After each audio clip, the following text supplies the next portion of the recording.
The commission will come to order, and I want to begin first by welcoming each and every one of you here. Senator Tom Cotton, who is a member of the commission, a former member of the House, now serving with great distinction over on the Senate side, and of course Commissioner Pittenger, who is also a totally dedicated human rights advocate, and I want to thank him for his leadership on all issues related to China, but also religious freedom around the world. We'll now go to Mr. Gutmann. In order to piece together the story of how mass organ harvesting of prisoners of conscience evolved in China, I spoke with medical professionals, Chinese law enforcement, and over 100 refugees. My interviews began in 2006, and my book, The Slaughter, was published last year. Now, I was not the first to examine this issue in depth. That distinction belongs to David Kilgore and David Matus, the authors of the seminal Bloody Harvest report of 2006. Nor will I be the last. The World Organization to Investigate the Persecution of Falun Gong, a group of Chinese investigators scattered throughout the world, have just completed their own study. Now, based on our collective evidence, here is a brief timeline of what we know. In 1994, the first live organ harvests of death row prisoners were performed on the execution grounds of Xinjiang in northwest China. In 1997, following the Gulja massacre, the first political prisoners, Uyghur activists, were harvested on behalf of high-ranking Chinese Communist Party cadres. In 1999, Chinese state security launched its largest action of scale since the Cultural Revolution, the eradication of Falun Gong. In 2000, hospitals across China began ramping up their facilities for what would become an unprecedented explosion in China's transplant activity. And by the end of that year, well over 1 million Falun Gong practitioners were incarcerated in labor camps, detention centers, psychiatric facilities, and black jails. By 2001, Chinese military hospitals were unambiguously targeting select Falun Gong prisoners for organ harvesting. By 2003, the first Tibetans were being targeted as well. And by the end of 2005, China's transplant apparatus had increased so dramatically that a tissue-matched organ could be located within 2 weeks for any foreign organ tourist with cash on hand. While the execution of death row prisoners, hardened criminals, supplied some of the organs, the majority were extracted from Falun Gong practitioners. And this was a fact that wasn't even being kept all that secret from the prisoner population visiting foreign surgeons or potential customers.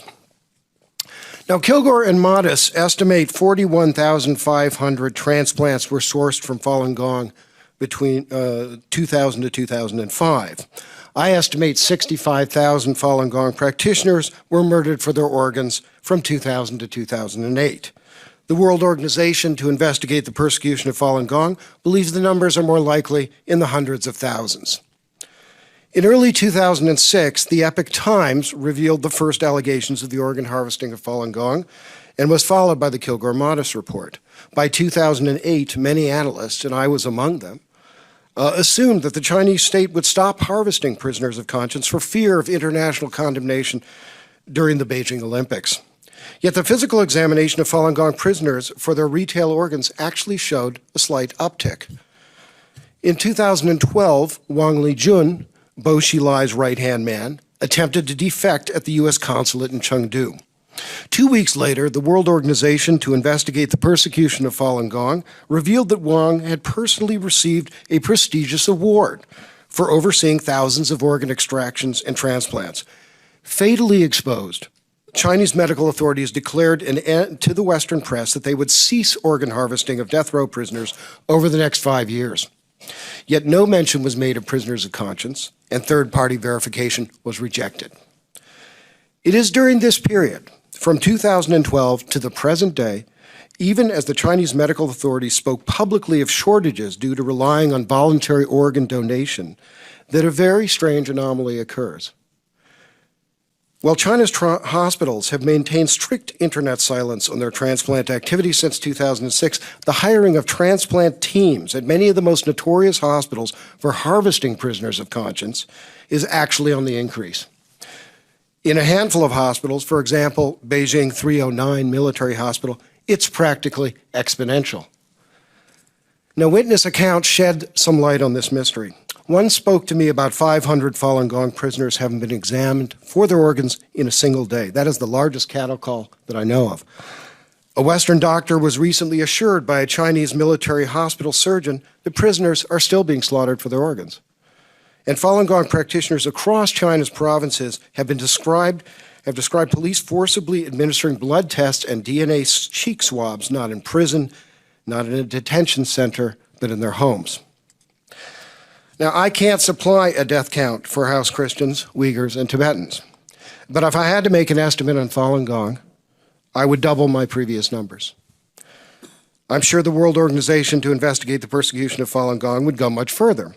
Either way, 2 points are clear. The official number of Chinese transplants per year, 10,000, is a fiction. The real number is likely 3 times that. And the serial public declarations by the Chinese medical establishment of a new ethical environment for transplantation is simply a privacy shield to murder prisoners of conscience. What can we do? We are not the moral arbitrators of this tragedy, but neither is the World Health Organization or the Transplantation Society. The moral authority belongs to families across China who have lost loved ones. Until we can hear their voices, we need, at a minimum, to follow our convictions. Now, I am not a lawyer, but in my layman's understanding, medical privacy ends when there's a gunshot involved. Why then do we adhere to strict medical privacy when there's an organ sourced in China? Why can't we even make a proper estimate of how many Americans receive transplants in China? Why do we have to make guesses based on a humorous, feel-good account like Larry's kidney? This is an obscenity. For an American to go to China for an organ in 2015 is to participate in an ongoing crime against humanity. So I ask you to remove our privacy shield. And until the Chinese state offers the full and comprehensive accounting that the world demands, I ask you to follow the example of 2 very small but brave countries, Israel and now just recently Taiwan, and ban organ tourism to China. Do you think the U.S. government reporting on the issue of organ harvesting has been sufficient?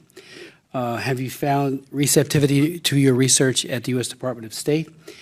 And what would be your recommendations to the U.S. government and Congress on how to combat the problem of organ tourism? The first thing I would like to see is that the Department of State tell us exactly what Wang Lijun said during the 24 hours he was in the Chengdu consulate. I think everybody knows that something went on and that he talked about organ harvesting. There can't be any real question that he did speak about organ harvesting.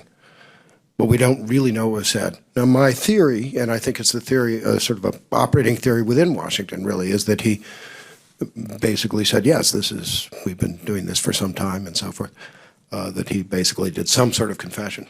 If that's not true, the State Department should tell us. This is really important information. This is critical.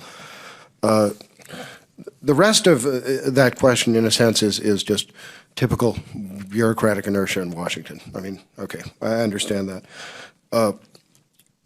If I can go to this sort of to take the question to right now, sort of following on what Wei Jingsheng was saying about this is the time, whether they're financially on the ropes, this is the time to push on human rights. And I have mixed feelings about this. And one of the interesting things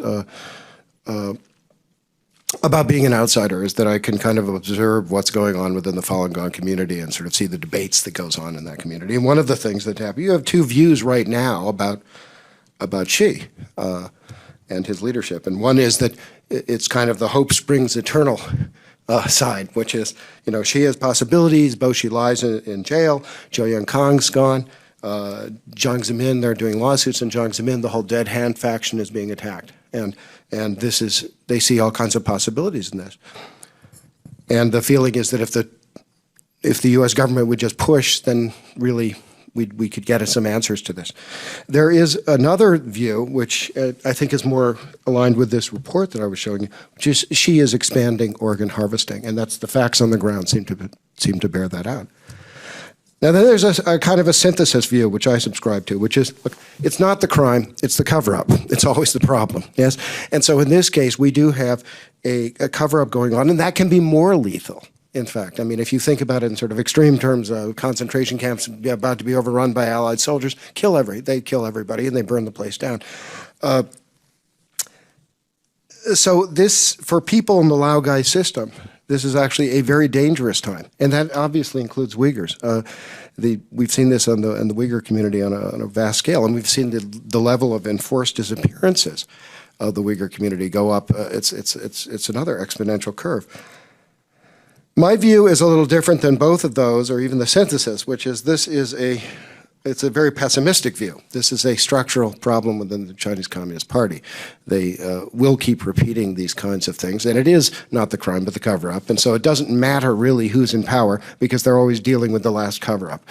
Okay, so it doesn't matter if Xi Jinping would like to end persecution of Falun Gong and Uyghurs and Tibetans today. He really can't because there's too many skeletons in the closet.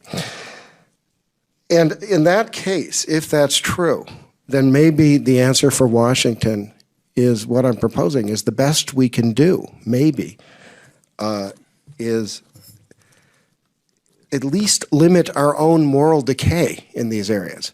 That is, so we take the Google, this is, I've always argued this in business, that Google should not be in China. Google should be out of China. Cisco should have been completely banned from China. They should have really been held to terms for what they did in terms of surveillance, and they actually were holding a database that was allowed to arrest Falun Gong practitioners. But the same is true here in the medical field. We're allowing this to just go on. We're allowing doctors, there are doctors in the Transplantation Society who are considering starting joint ventures in China. This is a line the West can't cross. That is my view, is that if at least we can get to that, we can't agree on everything when it comes to China, and not in Washington, but we can agree on some basic moral principles, and these are basic moral principles where we sense that we're crossing a line, we're involved in some terrible way with these kinds of atrocities that have been described here today. I want to thank each and every one of you for your expert witness, for your passion for human rights and democracy, and it really has helped this commission know exactly where we are and what we ought to be doing, and I thank you again for being here today. This hearing is adjourned.